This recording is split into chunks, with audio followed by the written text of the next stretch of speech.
It's just another night for Supernatural Girlz. Real stories, real answers to life's biggest supernatural mysteries. And now for another exciting interview with paranormal experts from this world and others. Here's your host, paranormal researcher Patricia Baker, on the one, the only Supernatural Girlz.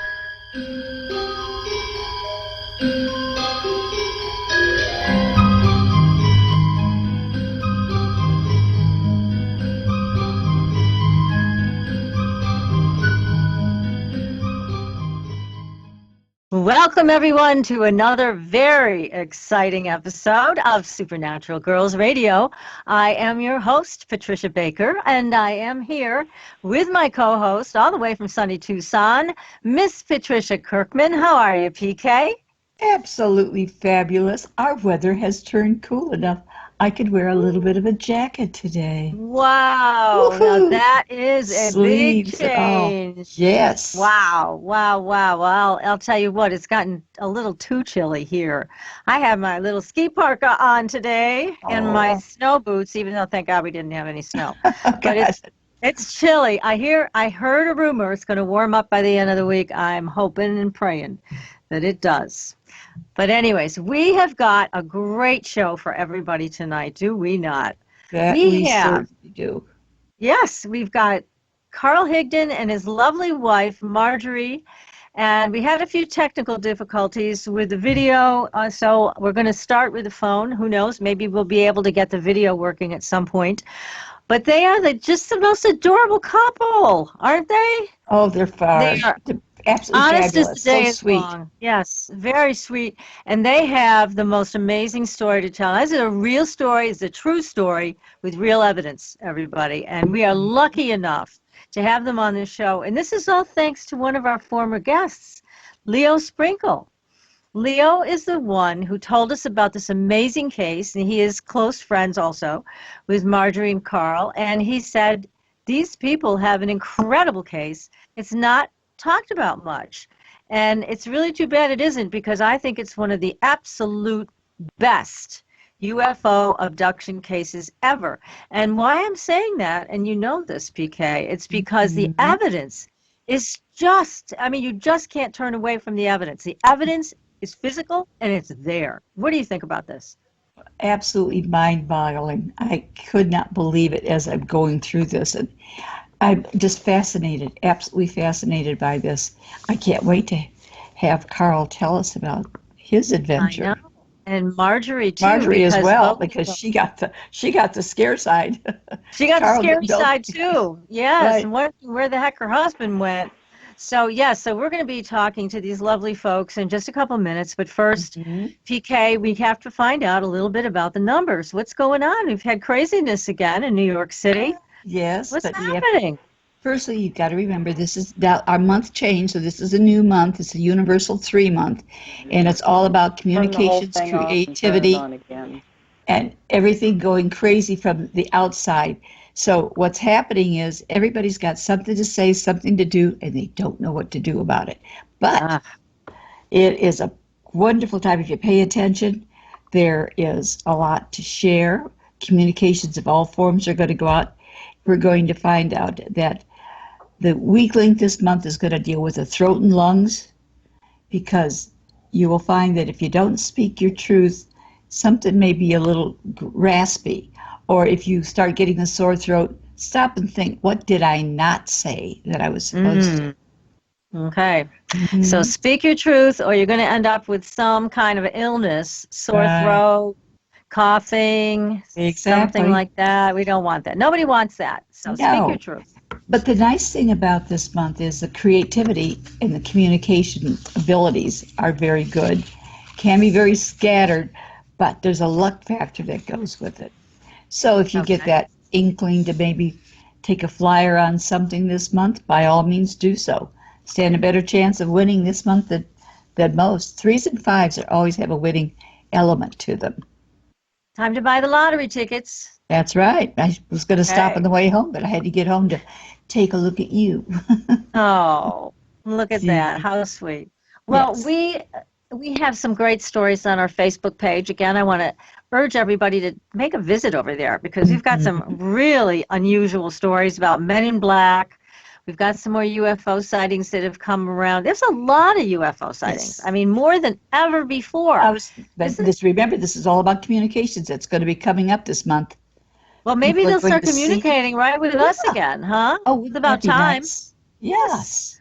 I'm ready. Thank you. Come join us on the show. Yes. It's time. We got to start interviewing the aliens, We're interviewing the abductees, the people that have these scary experiences.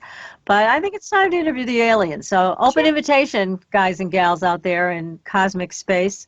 So, yeah, I think it's time to find out what they have to say. They can come down here and have a seat next to me or you, and we'll have a chat. I think our audience would enjoy it. What about you? What do you think? I think that's a great idea. And, we're talking about all the things coming up this month because of the creative side. We're talking about the dreams and dreaming and what you do with dreams. I think that is an excellent month for people to get in touch with you. Well, thank you. I think you need to tell them a little bit more about that. Yes, I think people should get in touch with me if they want to do any work on their dreams at all. If you want to get a little deeper into these levels of consciousness, then this is the way to do it. Dreaming is your ticket. I'll be happy to help anybody who wants to do that kind of work and learn more about it. Personal symbols, universal symbols. This is what I've done for so many years, and I love it. It's one of my most favorite things to do. And also, to visit you for the numbers. If you want to know what your numerology looks like, then patriciakirkman.com. That's where you want to go and pay a visit to Patricia Kirkman and set up an appointment so you can find out what it's going to look like for you in the coming year. And certainly the energy has been wild, and so it's good to get a handle on it, know how to handle your own energy as you move forward and your own dreams. So we're here to help. Yes. And you can contact us through the website, which is supernaturalgirlz.com. And again, be sure to visit our Facebook page, give us a like, follow us, and so you can keep track of all these tremendous guests that we have tonight and going forward to the rest of the year and beyond. Not them all. We've got some great things happening, so don't want to miss it. Just make sure you follow us. In the event you have missed something, you can always go back to our site. That's right, because we have the best part. Everything archived. So if you miss a show, you can go back to the archives and listen to it there. You can also go to irn.com and listen to it on that website. So either way, we got you covered here, where the paranormal is normal on Supernatural Girlz. So I don't want to waste any more of our time. I know we have a huge audience out there that wants to hear from our guests tonight, and we've got great guests. We have Margery and Carl Higdon, and we're going to bring them on the show, and we're going to start with Margery's account of what happened the day that her husband went hunting, and the date, just so everybody knows what we're talking about. This happened on October 25th, 1974, and Carl was 41 years old at the time. He was an oil well driller. He had the day off. He decided to go elk hunting. So at home was his lovely wife, Margery, and their 4 children, and we're going to pick it up from there. We're going to hear all about it. Now, if you have questions for Margery and Carl, then you can write those in the chat room, and we will ask those questions for you on your behalf. So, Margery, Carl, are you there? Are you with us? Yes, I am. Carl's working, trying to get the video to come back up. Oh, gosh, that's great. Well, Margery, we're going to start with you anyways while Carl is working on the video. So, again, welcome to the show. Thank you so much for joining us tonight. Thank you for asking us. Our pleasure. Our pleasure. So I know everybody's dying to hear from you. Now, you were at home that day. Carl went off hunting. Tell us what happened. Set this up for us. What occurred on that day for you? I had been at work that day, and I had come home from work around 4 o'clock roughly. And I just had this uneasy feeling that I had to go find my husband. I knew he had gone hunting. I had no idea where he had gone. He had said he was going out south, probably to the McCarty Canyon. But I had this idea I had to go look for him. I called my girlfriend and asked her if she would take me out and help me look for him. And she kind of settled me down, and she explained that if Carl bagged an elk, it would take him some time to field dress it and carry it out. And she told me just be patient. And so we talked a little bit, and I hung up, and I started busying myself with supper. And as I worked more with supper, the feeling eased. And then about 6:30, the phone rang, and it was Carl's foreman had called, and he wanted to know where Carl is. And I told him I really did not know. And he told me that they had someone on the phone on the company radio, and we think this man has been hurt. It sounds like Carl, but we're not for sure. Oh, wow. Now, where did he go hunting? And so again, I told him I really didn't know where he went. I just knew he had gone hunting. And the office in Riverton had established that it was Carl's company pickup, and that the man on the radio was probably Carl.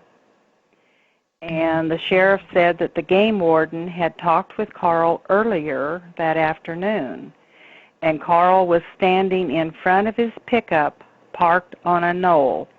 And I want to emphasize that his pickup was parked on a knoll that afternoon. And so they had narrowed it down to the forest south of town and have pinpointed the general area. So you must have felt a little bit better that at least they saw his pickup, at least they saw him.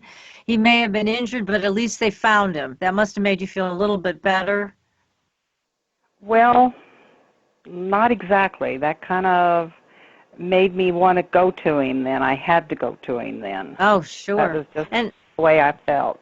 And what town did this happen in? This is just a question that came up in the chat room. Where were you living at the time? We were living in Rollins, Wyoming.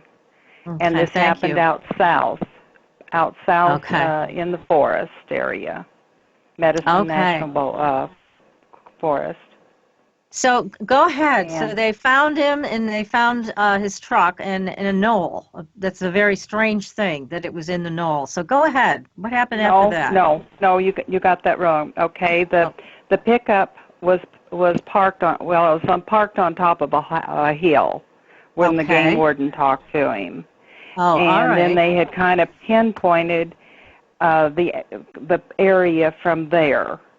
Okay. And then there was a search party of, I don't remember how many, four-wheel drive pickups that went out in the search party. Once again, I called my girlfriend and told her that they were going out to look for Carl, and asked if her and her husband would help me and take me out. And they came right down and picked me up, and we went out to the forest also. They would not allow Marilyn and Don and I to go on out to where they were going, where they made us stay in the forest on top of a hill. Okay. We kept calling on the CB to see if they had found him yet. I'm just going to quote. A reply came back, "See him? Hell, we aren't even into the area yet. We keep getting stuck and have to pull each other. It is a hell of a mess in here. Stay on top of the hill. Don't even think of coming in here. We will call you when we find him." His office still has him on the company radio.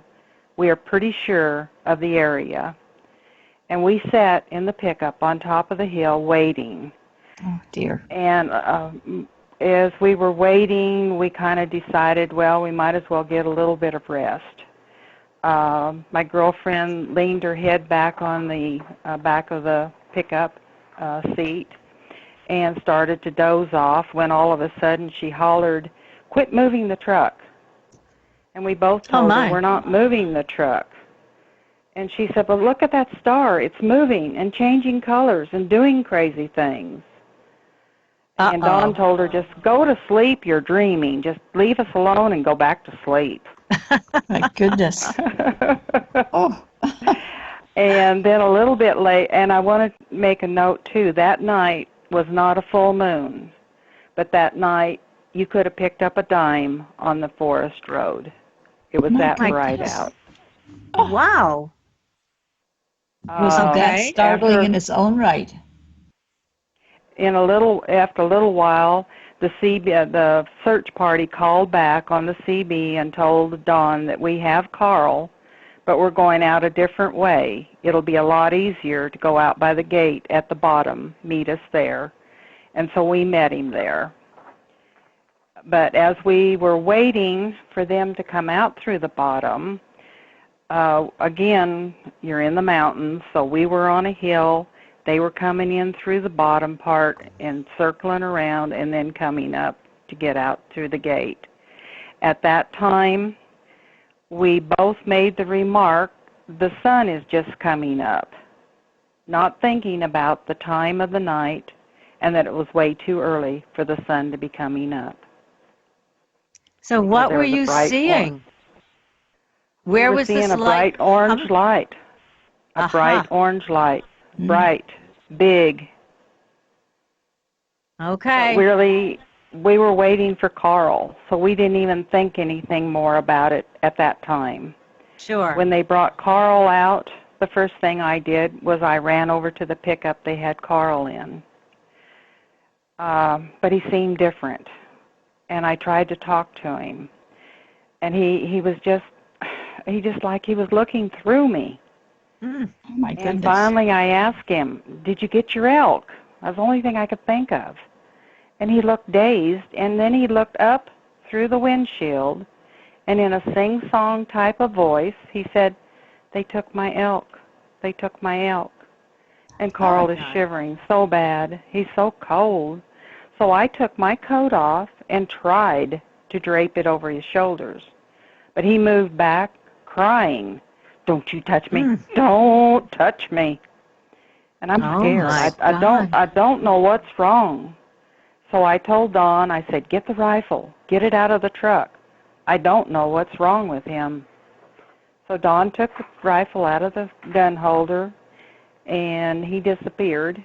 And I tried to talk to him again, but he just kept looking up through the windshield towards the sky, and he just kept repeating, they took my elk. They took my elk. And by this time, everybody had filled their pickups with extra gas that they had brought, and they were ready to go. And his foreman, Bud, decided that the condition Carl was in, they better take him to the hospital. And Dawn took me by Dawn took me by the shoulders and led me back to his truck. And then we headed down the road following to the hospital in Rawlins.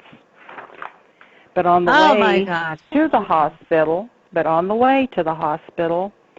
one of Carl's company men had driven all the way down from Riverton, Wyoming, and to see if he could help.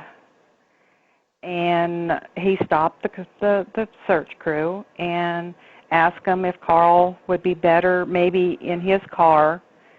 And so he stopped and he opened up the back door to his car and opens it to let Carl get in. And that is when all hell broke loose. Oh, no. What happened? Oh, yes. Carl bolted and ran from the pickup. The deputy sheriff runs to the side of the ditch. He crouches down with his gun drawn and steadied on his knee, ready to shoot if he needed. Carl is not acting like himself, and no one knows what he might do. Oh, my God. Carl is running. How terrifying. Yes. They might have shot him. Oh. Carl is running with his arms over his eyes. He is running and screaming, the lights, oh, God, the lights.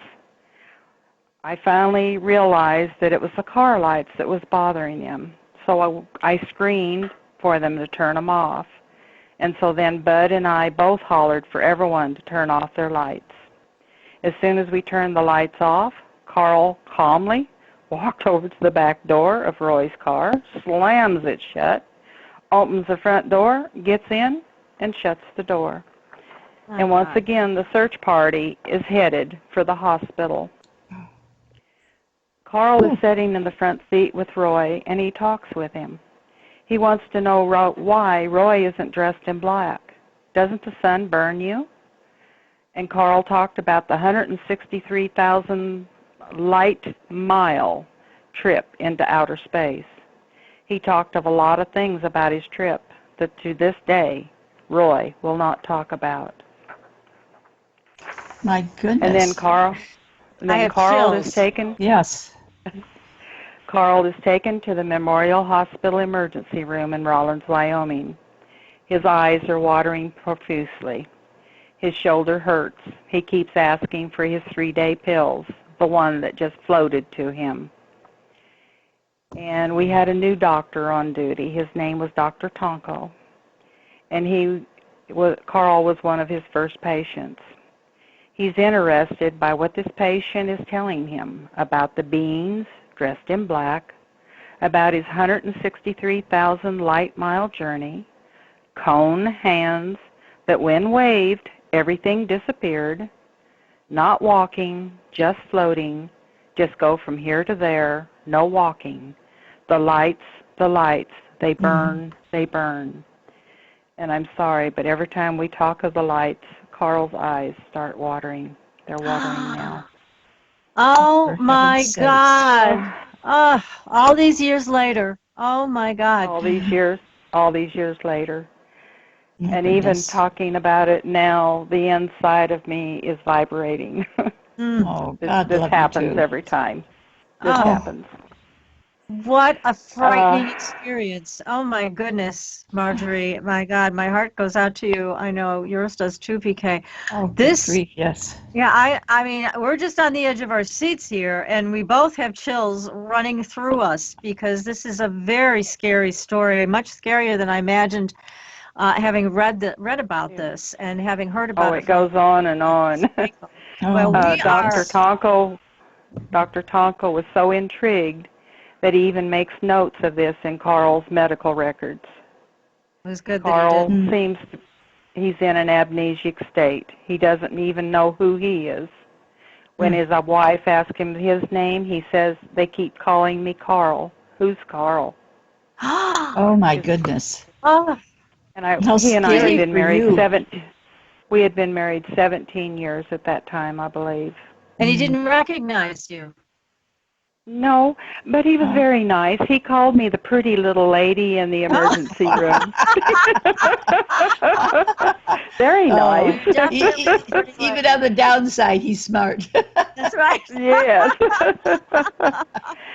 And then I would like the audience to know that Dr. Tonko ordered the tests, and he also ordered the drug test to see if Carl is on drugs. Oh, for God's His sake. remark, the way this man is talking, he must be on something. Mm-hmm. And then the nurse in the emergency room, she tried to make Carl comfortable, and she put a washcloth over his eyes to soothe him, and she had to fold them several times so that the lights wouldn't bother his eyes. And then she would take her hands and go over his body and ask him, do you hurt? Do you hurt? And Carl would say, it hurts, it hurts.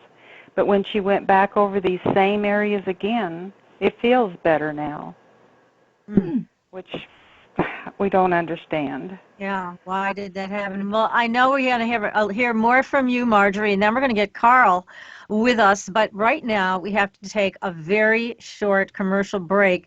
Now, everybody, you are listening to the first interview in over 30 years with Margery and Carl Higdon. And this is all about the alien abduction that took place in Wyoming. And this happened, again, I'm going to give you the date, October 25th of 1974. And this is an incredible story. It's a true story. And we're going to get into more of the physical evidence in the rest of the time we have together tonight. Incredible, incredible. Thank you, Marge. Everybody, just stay with us. Fasten your seatbelts. This is going to be a great ride. You're listening to Supernatural Girlz Radio. We'll be right back. Welcome back, everyone, to another exciting episode here at Supernatural Girlz Radio. We are speaking with Margery Higdon, and we are eventually going to get her husband Carl on the line with us. Carl was the focus of an incredible abduction that took place in Wyoming in 1974, and it has everything, all of the elements, including physical proof. Now, we've just been on the edge of our seat listening to Margery talk about her experience of what happened when her husband went missing in the mountains of Wyoming.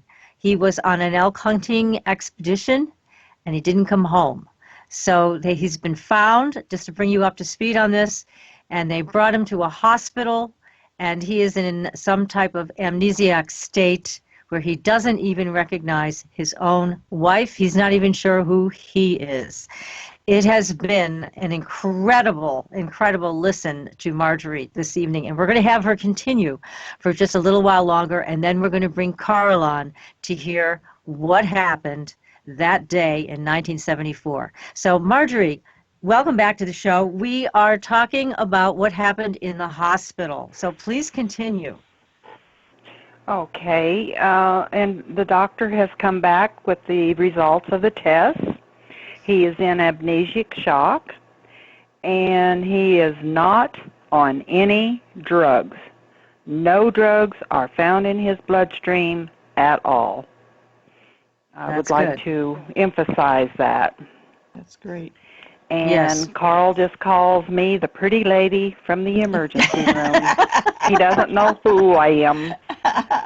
After 17 nice. years of marriage, yes. Bit of a flirty to get, huh? Yeah, maybe he was flirting with me. That's right. Uh-huh. He had good taste twice then, right?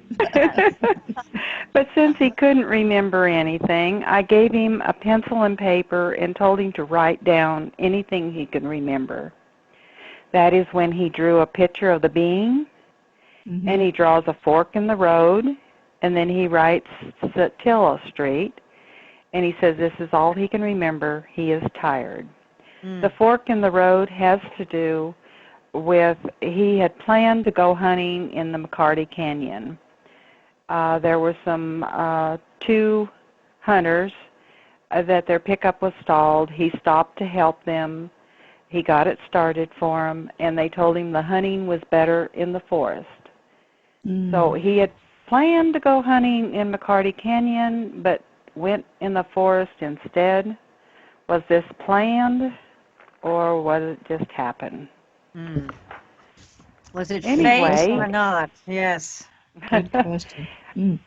Anyway, later, as Carl gets some rest, I gather up all of his clothing to take home, and his foreman that came down from Riverton takes me home. When we arrive at my house, the sun is just coming up in the east. You got to remember, this is hours later. I made a comment that I thought the sun had already risen. We both commented that this was very unusual, but we were both too tired and exhausted and didn't think anything more about it. I go into the house and get ready to just take a shower and lay down. I'm exhausted. And when I put Carl's things on the top of the bureau, something falls out of the canteen. It is a mangled piece of metal. I just put the metal back on top of the bureau, and I went to bed and went to sleep. The phone rang several times, people wanting to know how he is. And as I talked to some of them, I told them something about this mangled piece, and they told me to take it to the sheriff. So after showering and change of clothes, I went to the sheriff and asked them if they knew what it was. Well, the sheriff was gone, but the deputy looked at it, and he took it to the back room and came back, and he said, it is a shell casing. I have never seen one in this condition. It looks like it has been turned inside out. Good Lord. He took it into another room. He came back again. He handed it back to me and verified it is a 7mm mag shell.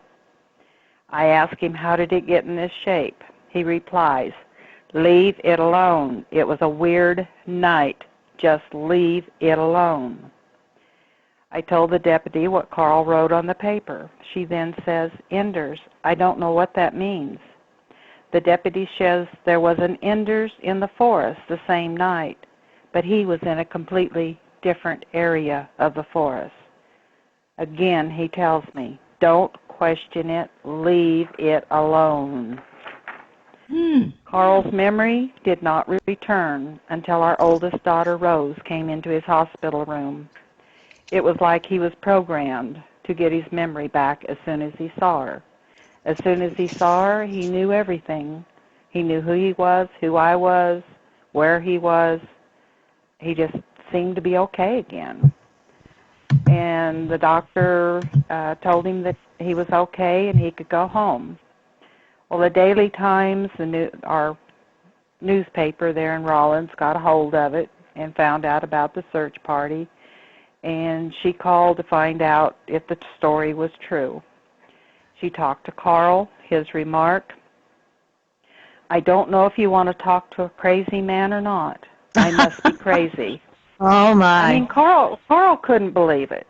Yeah, it's such an unusual experience. This is not a man who would ever think of anything like this, ever. I mean, this is such an anathema to who he was. Now, also, I just unfortunately got kicked off the air for a minute, but I'm back.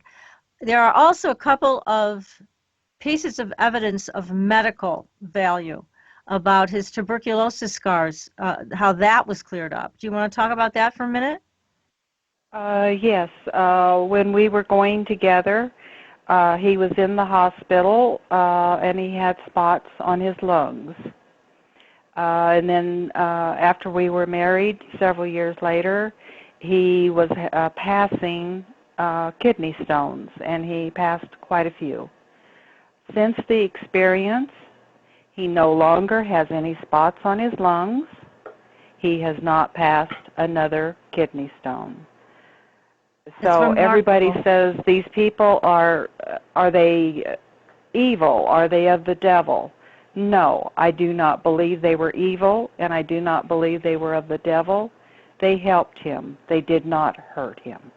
And that's good news. It puts our minds at rest with all of that. And the other thing that they found in his blood work was that his blood work was, I mean, it showed an enrichment of vitamins and minerals, right? They called it super blood. That was just what they called it. It was that was just the remark that was made. His blood was very good, and they called it. It's even super. Oh my gosh! Amazing, amazing.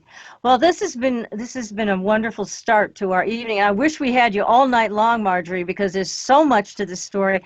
I also want to let everybody know that you are in the process of writing a book about this experience. It's not ready yet, but when it is, we're going to announce it so people will know that they can go to Amazon and buy it. This is a book I know everybody's going to want to read. It's going to be tremendous. And you have another book also about your own personal experience with brain surgery and how Carl nursed you back to health, which is just so heartwarming. So these two books will be available. When they are, we will let everybody in our audience know so they can purchase them and read it and hear it directly from you. So in the meantime, where's Carl? Can we get him on the phone and talk to him about what he remembers? He's still trying to work on this, but let me give the phone over to him. Okay. Hello. Hello, Carl. Well, we have to hear your part of the story. We just heard from your beautiful wife and all of what she went through. Now, tell us about your experience. You went out to hunt elk. You did see a herd of elk, and you fired a shot at the biggest male, and what happened? The bullets come out the end of the gun and went out about 50 feet and dropped. Just dropped to the ground. Yeah. My goodness. That had to be startling to see that happen. Yeah, it was. Yeah, so you saw that, and then you turned to your left because somebody was looking at you. And what did you see?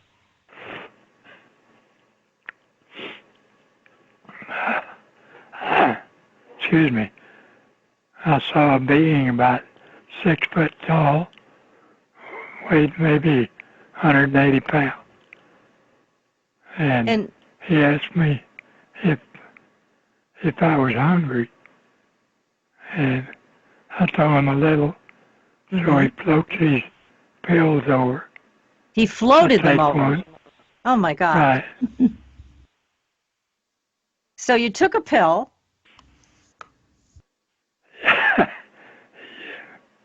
And then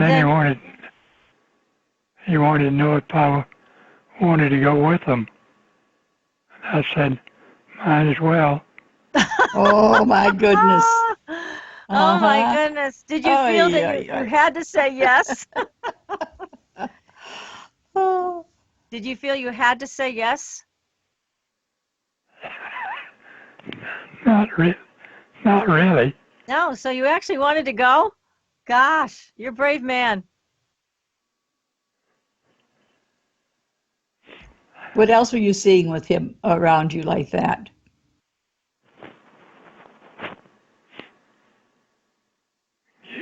Give me a minute. Okay. I know there must have been that cubicle ship type of thing. It looked like a glass elevator, he said. That's what I was reading about in the story. So you saw a glass elevator type of thing?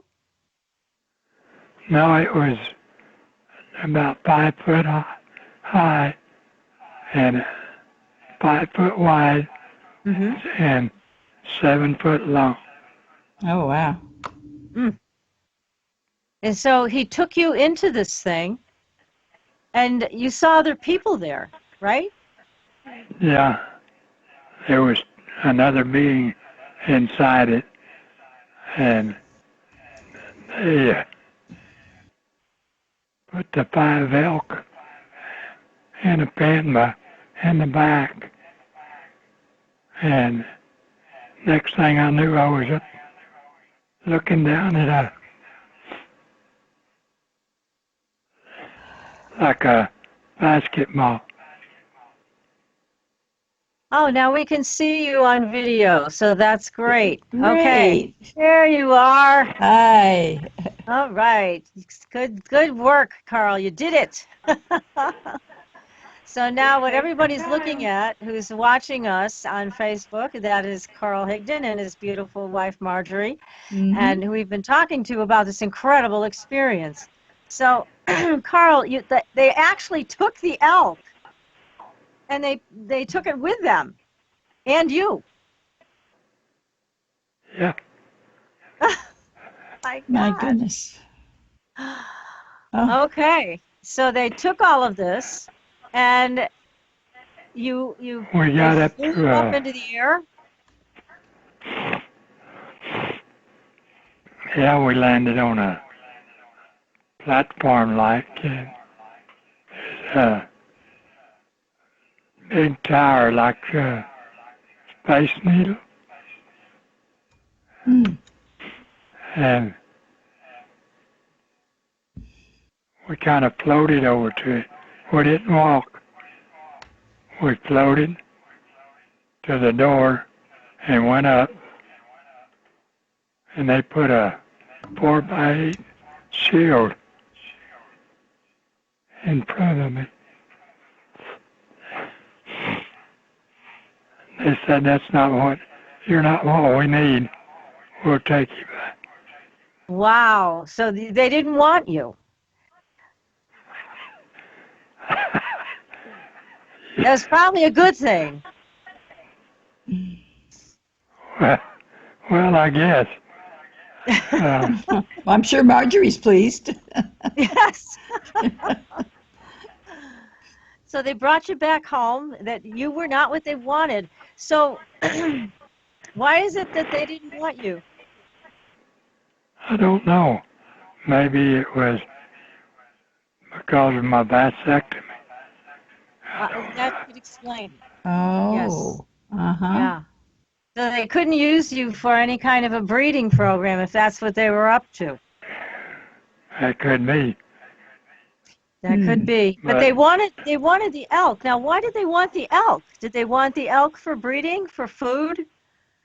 for food, Uh-huh. they don't have much left on their planet. I'll be darned. So they came and took your elk. Yeah, and they So- also, I'm sorry, I get, When he talks about this, his eyes get to watering very Right. quickly. I bet this is a very emotional experience. Can you Yeah. also move the camera so that he's in the frame, Margery? Because we can only see like little tiny parts of you and Carl. There you go. Yeah, he can There, lean that's towards better. me. Okay, that's better. Yeah, we can only imagine how emotional this is for you, Carl. I mean, this is an incredible, truly out of this world experience, and it's just an amazing thing that's happened. Now, also the producer's asking if you can hit the mic button to mute it, Margery. Can you do that? The little mic symbol. Okay, and now we won't have any feedback, so that's better. Okay, so Carl, they told you they were going to bring you back home, and so they dropped you off, right? They brought you back. They wanted to keep your rifle, though, as I recall. They wanted your rifle. They liked it. yeah, they did. It was primitive. It was primitive. primitive. It's an antique. And they wanted It was to brand keep it. new. Yeah, it Oh was my brand gosh. new. Brand new for For Carl. heaven's sakes. And so they this man, his name was Also One, right? Also, you spelled it Also one. And he wanted to keep your rifle, but then he said they were not allowed to keep your rifle. That's right. And So they brought me back. and they gave you They your rifle. set me down on a side of the hill, and I fell down and hurt my shoulder. Mm-hmm. But I don't think,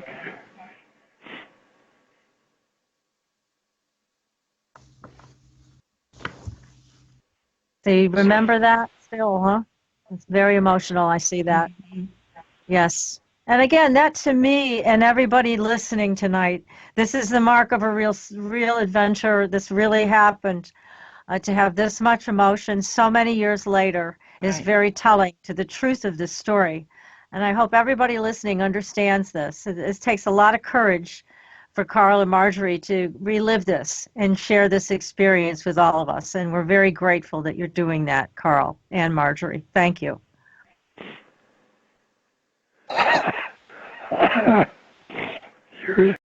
you're welcome. Yes. I can't even imagine this, PK. Can No, you? I mean, having to go through this. It's so incredible to think that they would be able to take him like that, but to see what he has as primitive makes you wonder how far in the fact that Carl said lack of food. Yes. Now, that says something else too. But just to take the one elk, why weren't they looking for more food? Well, they took all of the elk, apparently. There were like I four see. or five of them. They five. took five. They took Big five elk. elk. So they took like the herd. Yeah, Oh, yeah. they did. And Goodness gracious. We have no Scary. idea how many more else they've taken. Yeah. Yes, I mean, how are we going to stop them? We can't. We have no way to do No. that. Yes, and so it the wonder power is if- immeasurable. What other types of foods they can eat or not eat? What the choices? they process their food into pills. Oh, that's why he offered you And- the pill. Asked if you were Right. hungry, gave you a pill. That pill was supposed to last 4 days to them, Oh, wow. and it lasted about 3.5 for me. That's right. That's right, because Margery was saying you weren't hungry at first. That's that right. pill, that one pill really filled you up for 3.5 days. You were full. Right. Incredible. Right. That's incredible how advanced they were to do that. Now, also, you said they didn't have fish on their planet, right? No fish? Right. No fish. They come down and take fish out of the ocean. Ah, those sneaky things. Stealing our fish, stealing our people. Thank God they brought you back. Jeez. Thank God you had that vasectomy.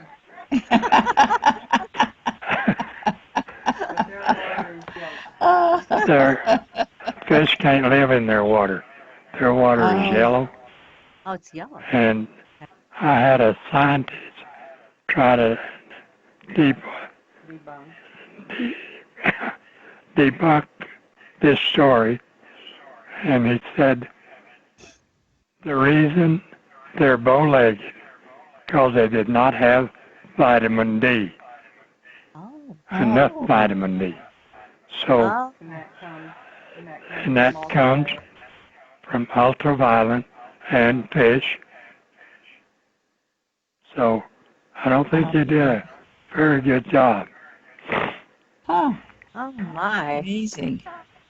Incredible. Incredible. Did also one tell you anything else about their civilization? He told you how far away they were, and you said it in light miles, right? Right. And we don't know what light miles are. No, we don't. No, we have no idea. We have no idea. But they did, thank God, bring you back. And then, of course, you were disoriented, right? You didn't know what happened, where you were, and your truck wasn't there. You were trying to find your truck. My truck was stuck in a mud hole, but I didn't know it was mine. You didn't. Oh, goodness and you gracious. didn't park it there, right? You did not leave your truck in that spot. No, when we come up off the ground, Hazo pointed his hand at it, and it disappeared. Oh, now, for heaven's sakes! I don't know where he put it, but it's kind of hard to believe. Because it was found in a spot that was totally inaccessible. And everybody said there was no way in hell that you could have driven it there. It was like it had to be dropped by a military helicopter. Right? There was no way that it could have gotten there with you driving it or anybody driving it there. And no tracks were even going in. Oh, my goodness. No tracks. It was muddy. It was muddy. The ditches in that road are about 18 inches deep on both sides. Oh, my God. 18 tracks inches. Going in. Wow. There's no way that you could drive down it. Fact is, the four-wheel drives that come in there, they cut trees down to make a road. Well, we're going to come back in just a minute, Carl, and we're going to have you continue with your story and what happened and everything else about it. We're going to talk about that bullet again, and we're just going to take a very short break. Everybody, you are listening to Supernatural Girlz Radio. We will be right back. Supernatural Girlz Radio, I'm your host, Patricia Baker. I am here with my co-host, PK, and the most intriguing guests I think we have ever had on the show. We have Margery and Carl Higdon with us tonight, talking about an incredible abduction experience. And if you're watching us on video, you can also see their adorable dog, Doc, who has just joined us. He is the sweetest little dog. But Carl, we've been talking, and Margery, we've been talking about the bullet. Now, I will tell you, I contacted a friend of mine who handled ammunitions for the New York City Police Department, and he trained snipers also. And I showed him your article. I showed him the picture of the bullet that Margery had studio shots taken of, and he said, Patricia, I have never, ever seen anything like this in all my years of working with the police and with ammunition. Never seen anything like this from a commercial weapon, ever. So it had basically been turned inside out, and all the lead was gone, right? That's what happened? Right. Incredible. It's like it hit a force field, I think. Because it didn't find its target because you pointed it at the elk. It didn't hit the elk. And you said you saw it just kind of floating and then drop. But you picked it Right. up, which was great that you picked it up and put it in your canteen. Mm-hmm. I did that before they took me. Actually, I don't think it's an abduction. I agreed to go with them. Yeah. So you agreed to go, so you don't think of it as they kidnapped you. You think of it as you went along with it. Right. That they invited him.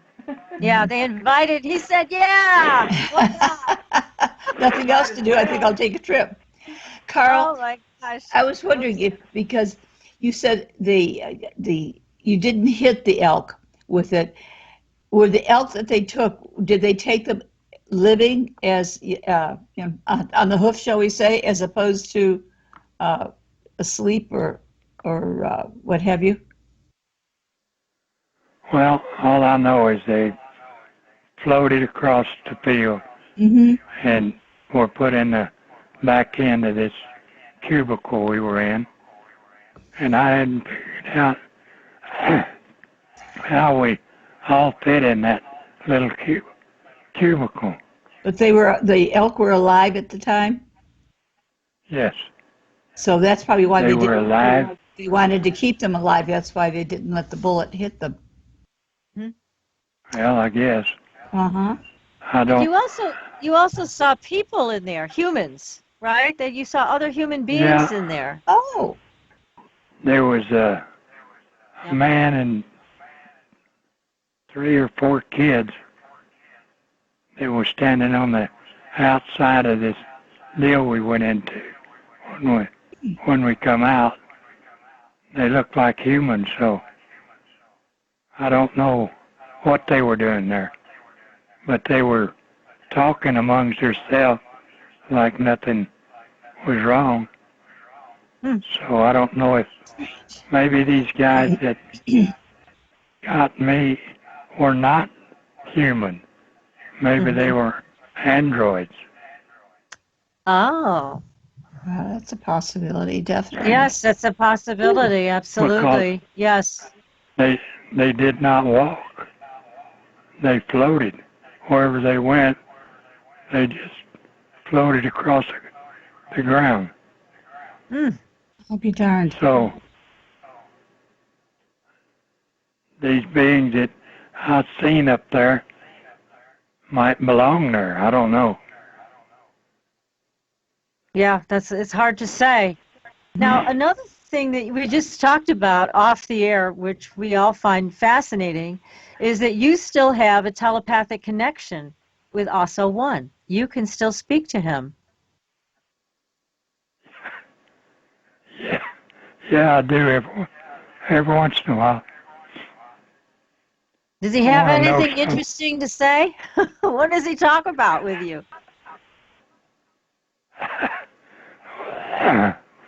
Let me get my breath back here. Okay. About 2 weeks ago,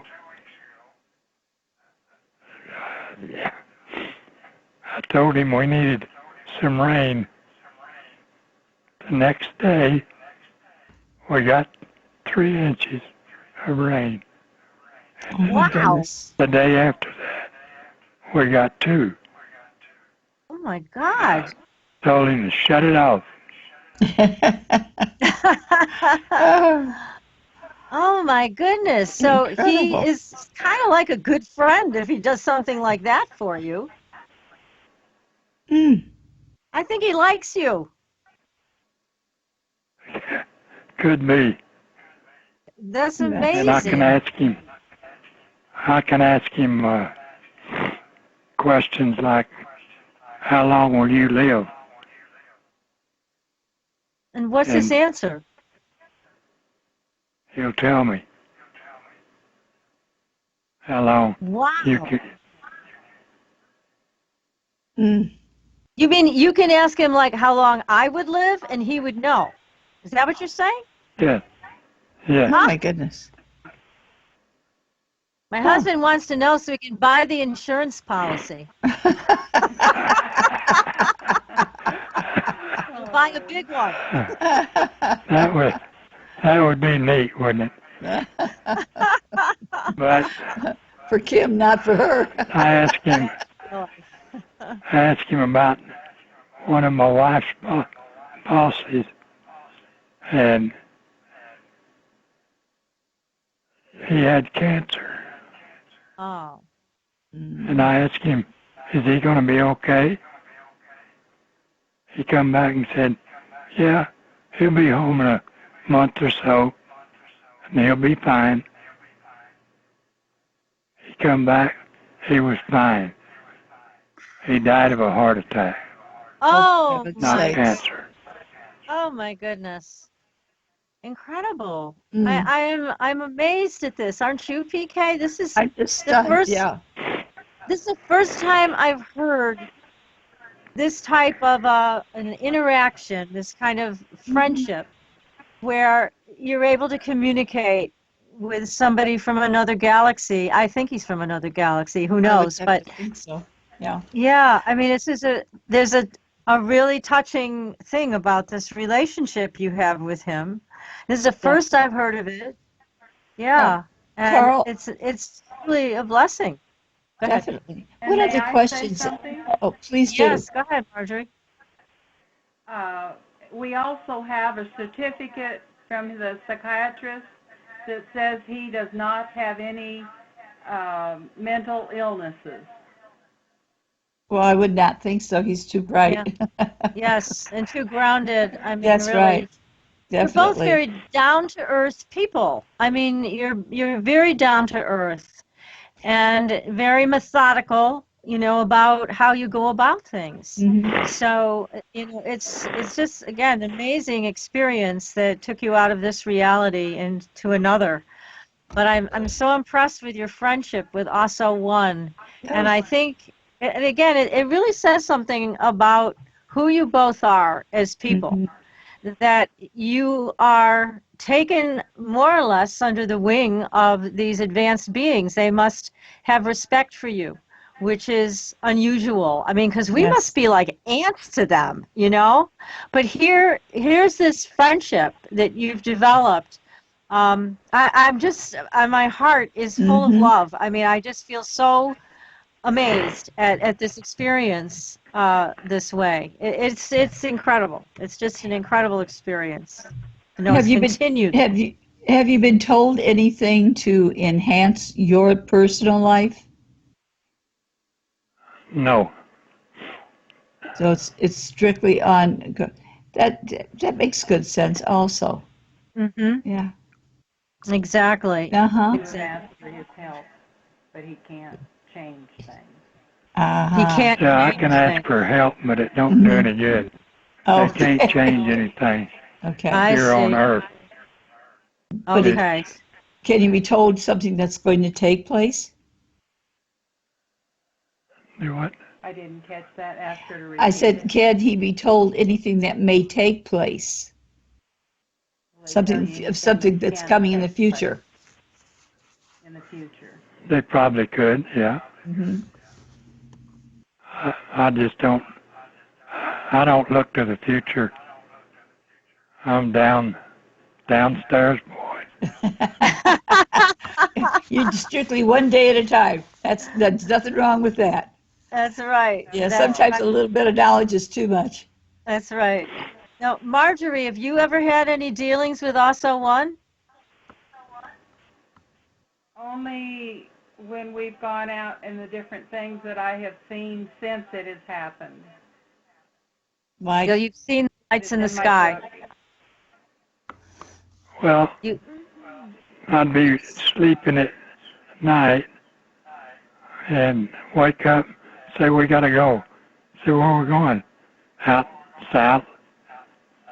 So we went out south, and we're supposed to sit on this hill, and we sat there for about 15 minutes, and we drove down. We got back down on the main road. This looked like an ice cream cone, upside down, shot from something about 150 to 200 feet in the air. And then we smelt horrible, like, I don't know, dirty socks or something, and sulfur like. I told her, I said, a good thing we wasn't up there. Yeah. I guess so. But he doesn't know what would have happened. I don't know what.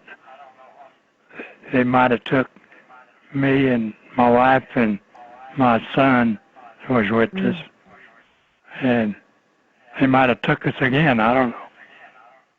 Yeah, you don't know when in this situation. But you said you were followed by lights in the sky for a long time after the initial experience, right? Right. Even your crew members saw him. My crew members even saw him. Oh. For heaven's sakes. It wasn't just me. Mm-hmm. Well, they were at least a bit shy about letting you know they were around then. That's right. Oh, That's right. Yeah. So they let you know they were watching you. Gosh. Well, why do you think they came to you? Do you think it was just right place, right time? Wrong place. Wrong time. Wrong place, right time, yeah. Wrong place, wrong time. Uh-huh. But they might have initialed it. I don't know. Mm-hmm. They might have There have really been chosen. stories of that area of the forest that strange things happen there. Oh, okay. So other people have reported seeing things. Since it happened. Okay. Okay. So the whole area is mystical for some reason. Probably a portal there or something. It sounds, Right. doesn't it? And when the film crews came in to take pictures of the area, a lot of them would not go down into the actual area. They said it was too weird,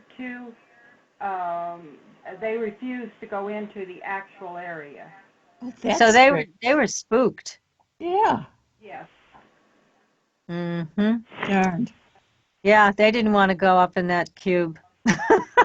Yes. They probably didn't have vasectomies either, so they know they Especially the ones that was really afraid of it were the Japanese up there. Really? Darned. They were the most They afraid. came and did a They came and did a video down there. Uh-huh. And they were afraid or they weren't afraid? They were? were afraid. They would They not were. go into it. They refused. Incredible. You know, Just incredible. did they say anything about what they were feeling or what they anticipated, about the fear of? No, I don't know what they were afraid of.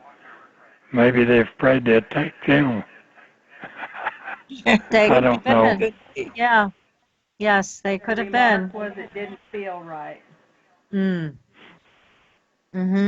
Now, when people heard about this story, this was back in 74 and then on to 75 when you had your television shows done. You were also on Leonard Nimoy's In Search Of. They did a segment about your story, which I know was excellent. Mhm. How did people treat you after that? Were they accepting of this and accepting of you? Were they supportive or not? I've only had one person say that I was crazy, and I talked to her for about 30 minutes on the telephone. Mm-hmm. She changed her mind. Oh, good. Good job. Good job. Good for you. Told of her That's good. experience. That's good. Well, you know, and I think it sounds like you live in a community that is supportive. and you all stick together, which is a good thing, because there's so many people that have these experiences and then they get treated so badly. And so I'm really glad to hear you were treated well by your community at large. That's a wonderful thing to hear. Definitely. Did it affect the children at all? Even all my bosses felt the same way. They never said they accepted it like it was. Good. Wonderful. Fantastic. Isn't that great? Fact is, a year after this happened to me, another company hired me for more money than what I was making before. Oh, that's great. So it didn't helped affect in you the long run. Yeah, that's wonderful. And then I had. It didn't hurt. It didn't hurt anyway. Yeah, that's right. That's good. And I'll run their well service business for 5 years between drilling and well service. And I had several men under me working, and I had no problem with none of them. No, that's Isn't fabulous. that great? Yes, it's excellent. That's really good to hear. I have regained my faith in the human race hearing that. That's good. Very good. Wow. Go ahead, Margie. The people of Rawlins, when they asked them about the story, they said if it was anybody besides Carl, they would not have believed it. But knowing Carl, they believed it. He's a matter of fact, that person. Oh, that's great. Yes, and you can see that today. Definitely. I mean, you're both matter-of-fact people. You're both down to earth. I can tell you both wouldn't lie. You would never make up a story like this. And besides, it's so, again, outside of what you grew up with, what you knew about. It just wouldn't, it's not possible. I mean, this really happened. We have no doubt, and I know our audience has no doubt, that this truly did happen. And Margery, can you get back on the phone for a second? I just want to ask you a question. Okay, go ahead. I'm just very curious in terms of how you see this affecting your life and Carl's life. Do you see it in a positive light? Do you see that it was, or how do you see it? I mean, I'm going to shut up and just ask you the question. How do you see it? Well, the way I see it, if it hadn't been for Dr. Sprinkle, neither one of us would probably be here. Tell us a little more about that. The book that I wrote, I had to write it about 20 years ago for my own therapy, trying to understand this. That kind of answers your question? And for Leo, he did the regressive hypnosis with a pendulum for Carl. And I know Leo is a true healer, so I'm sure all of that really helped put things in perspective. Not only that, Carl could call him in the middle of the night and talk to him. Oh, good. We had a lot of things after this happened that happened because of this, and it's in my book. That Carl would have to talk to Sprinkle and try to understand it. Because Carl was sure for a lot of times that he had to have dreamt this. He said it's just too bizarre. And I told him there's the bullet, there's the hospital bill. There is a hospital bill, that's right. That wasn't a hallucination. That's right. There was the search party. And there was all this other proof that we have that something happened. Margery, can you move a little closer so we can see you? Can you move a little closer to Carl? There. We want to see your pretty face here. Thank you. Well, again, a big thank you goes out to Leo Sprinkle. Dr. Sprinkle was very valuable in your integration of this experience, in your recovery from the shock of it. So thank goodness for Dr. Sprinkle, and we give a big shout out to Leo. He's certainly a dear friend to so many. and we appreciate him. He's a great guy. If it hadn't been for him, we wouldn't have met you all. And we're very grateful. I mean, this is an incredible story. I can't wait for you to finish your book. Exactly. So that we can release it to everybody, so everybody can buy this. Because I know we barely scratched the surface of all of what has happened. I know I've read countless articles, but still we learned even more tonight during the interview. So this is a story that has to be told, and we're so glad you're writing it down, Margery. We're so happy that you're doing that. The book should be out in about a month. Oh, wonderful. Just in time for a Christmas gift, For right? Christmas, yes. How about that? If this ever happens to anybody, talk to somebody. Yeah. So if this happens to anybody out there, talk to Dr. Sprinkle or talk to somebody you know and trust. That's great advice, yeah. You don't want to keep it all inside. No, you can't. You want to No, you to an can't. expert like Dr. Sprinkle, who is able to help you through this and help you understand all of it. Don't dwell on it. And then get on with your life. Don't dwell on it. And what I heard Margery also say is don't dwell on it, just keep on going, right? Right. That's right. Well, thank you all so much for coming on the show. Thank you, Doc, for being so adorable. We've been watching you too. It's been a joy talking to both of you. It has been. I'm sure we're going to have you back on the show once your book is out, and we will announce it again for everybody. You have 2 books coming out.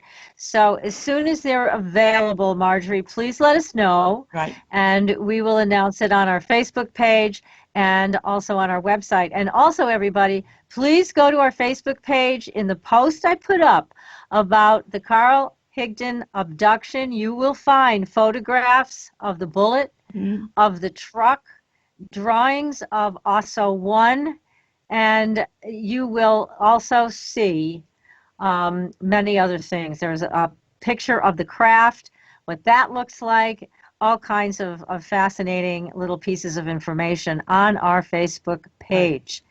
So, Carl and Margery, you still there? Yep. Okay. Well, again, many thanks. Much love to you both for having the courage to speak about this. And again, we wish you all the best. Much love to you. Thank you. Okay, you take care. And Definitely. everybody in our audience, thanks for listening. We'll be back next week with another exciting show. Who do we have next week? We have a young lady that, with her red bag. We'll start with that. How's that? Paige will be with us next week. Paige is with us next week. Until then, we'll see you on the Blue Highway.